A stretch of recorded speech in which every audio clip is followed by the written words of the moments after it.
This episode of Cape Ann Today is brought to you by The Building Center, setting the standard for quality and service since 1903.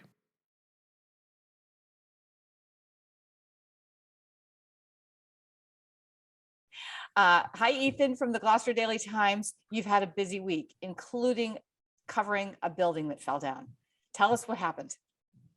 Well, I mean, I think if you've seen the paper, you saw the story, but I learned about it not through the scanner, not through Facebook, not through social media, but I was talking to resident Patti Page about a totally unrelated matter. The queen of the commercial street down there. Yeah. She said to me, "Oh, here's your story. A building collapse and there's a gas leak." I'm like, "What?" You know, What time was that? well, I was talking to her about 11 o'clock and the building collapsed just after 9. Oh, okay. So I was frantic. I mean, I just had these visions of coming in today. Imagine I come in today, I learn about it. Yeah, I know, right? Right. Yeah. So what'd you do? So, start calling, I call the fire department.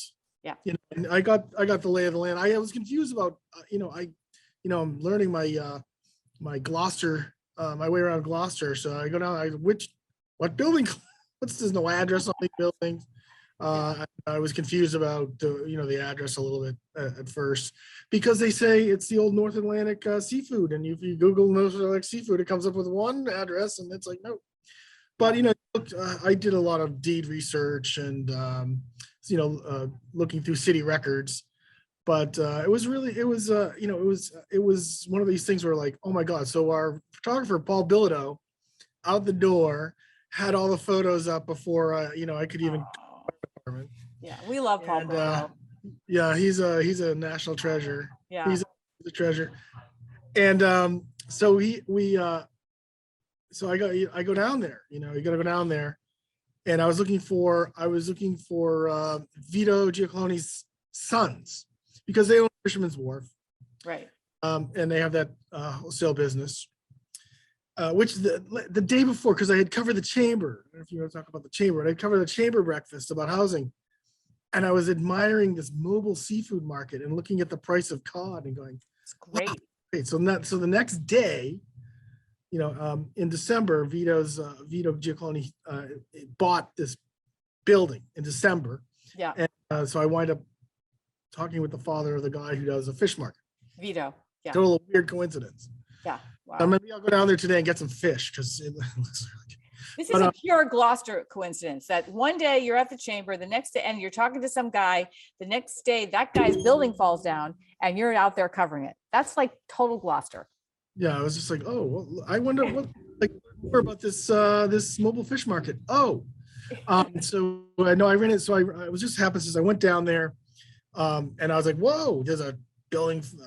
Pickup truck, I guess a fisherman's pickup truck got hit by the roof. I guess a 5,000 square foot section of the building caved in. Now look, we're talking about this and I'm making light about it. No one was injured. There were no explosions. And I was able to, so I navigated around. I went into the office of Neptune's, Neptune Harvest company and the seafood harvest, the company. And I'm just, where am I? And they're like, that's the building next door. But we had to get out of that office for an hour. Oh, so they had to evacuate because of the gas. Yeah, right. But everything's fine. They capped off the gas. National Grid came. So I think we're all lucky. The poor fisherman whose truck got it. He's not feeling so good about it. So yeah. Is he back in port? That's a shame. But we're talking about loss of property, and Vito was very nice to me, gave me the lay of the land. He wanted to use that building for storage, but he has good plans. He wants to rebuild the wharf. The wharf collapsed in about 2017, and they purchased a building in December, and his plans are to rebuild the wharf, and he probably wants to rebuild the building, use it for storage for his son's business, seafood business, and so maybe there's some lemons to sprinkle on your seafood.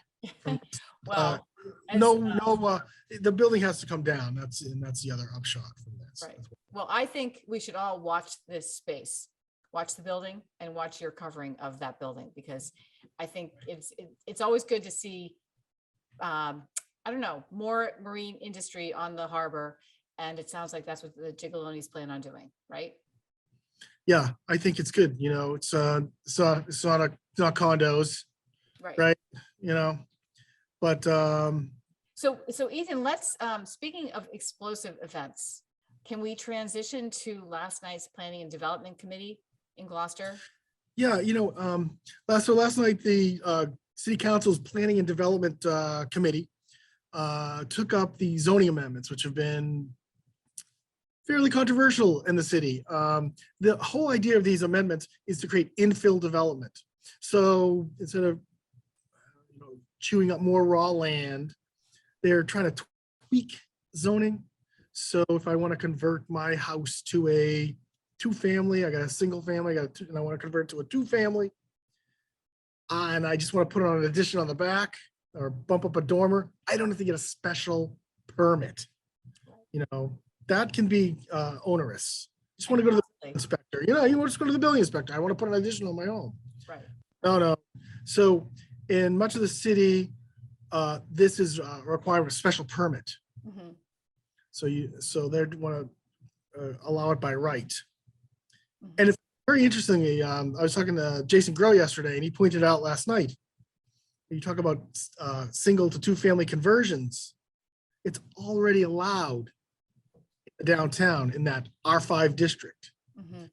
That would be, you would think that'd be, let's be against, if you want to, no more crowding.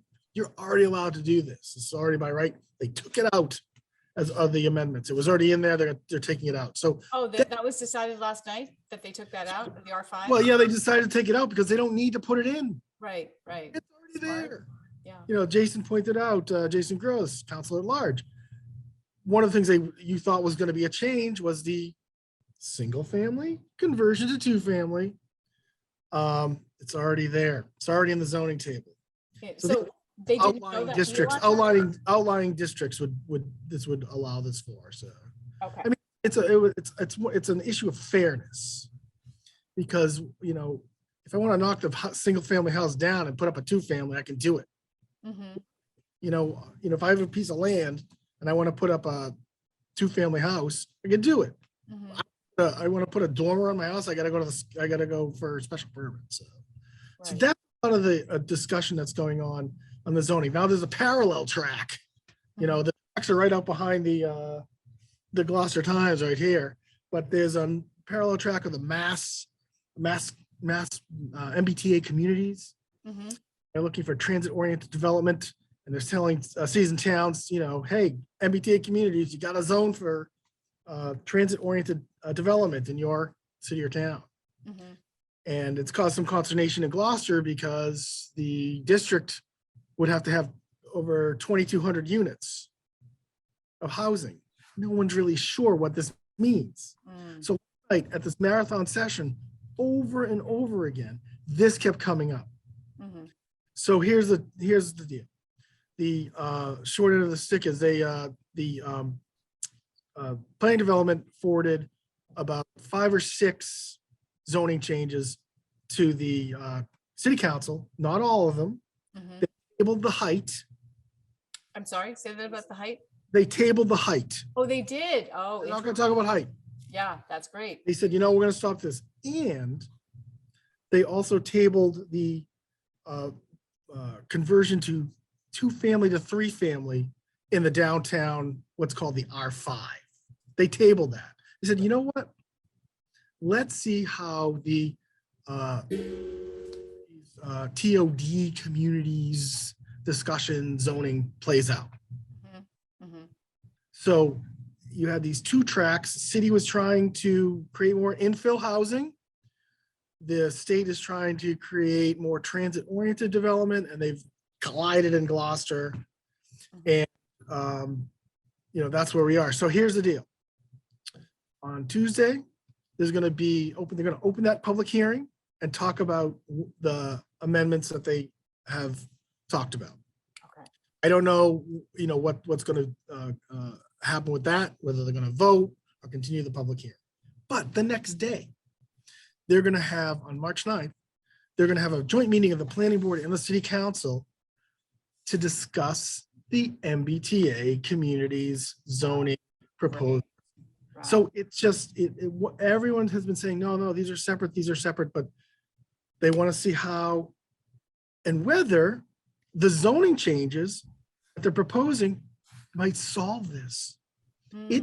They might say, hey, you know what, if we do this around this area, it might create enough potential housing. It's not like you have to create all the housing. You just have to have a zoning district. So it might be like, we just put this zoning district down, we make these tweaks, see ya. So it's a lot of unknowns. Well, it sounds as if they have resolved some issues pretty well. I mean, I know the height restriction, raising the height restriction was a really contentious issue at the ward meeting. And it was contentious last night. Yeah. But I think, there was a realization among the committee that this was something that was not going to be, that it just should really wait. Well, it sounded as if it was meant to facilitate these conversions, because sometimes you need to add a dormer and sometimes the height goes up. But in fact, it may also be allowing single family homes to be bigger. And was going into a different territory. Yeah, and I think Councilor Groh was trying to say, well, you don't want these flat top 3 families. But what he tried to do was he tried to remove single and 2 families from the 35-foot foot exemption. Yeah. And but they weren't going for it. They didn't even second his motion. Okay. He motioned it and he said, let's just do it for 3 families. And they're like, right. Okay, so next week, this is going to be a big week next week. So Tuesday is the opening of the public hearing. Okay, so where everyone can come in and participate. And this is the time to really tell the city council how you feel about these zoning amendments.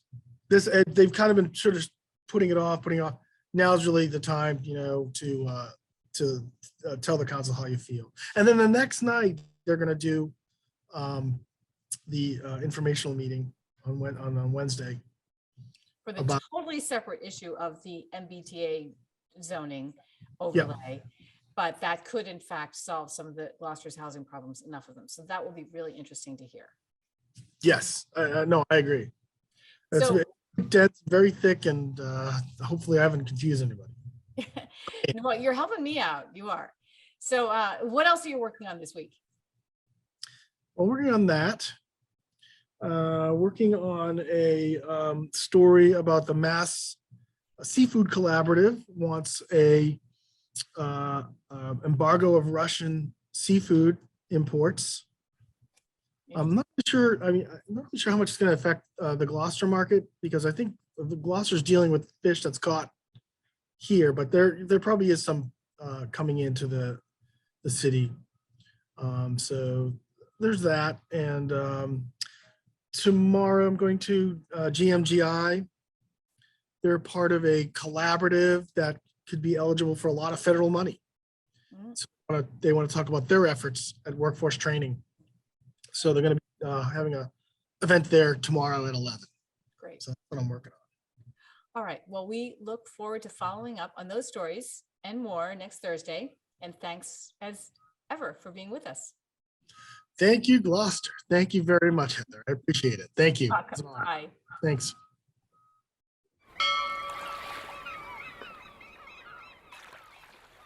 Interested in a sponsorship?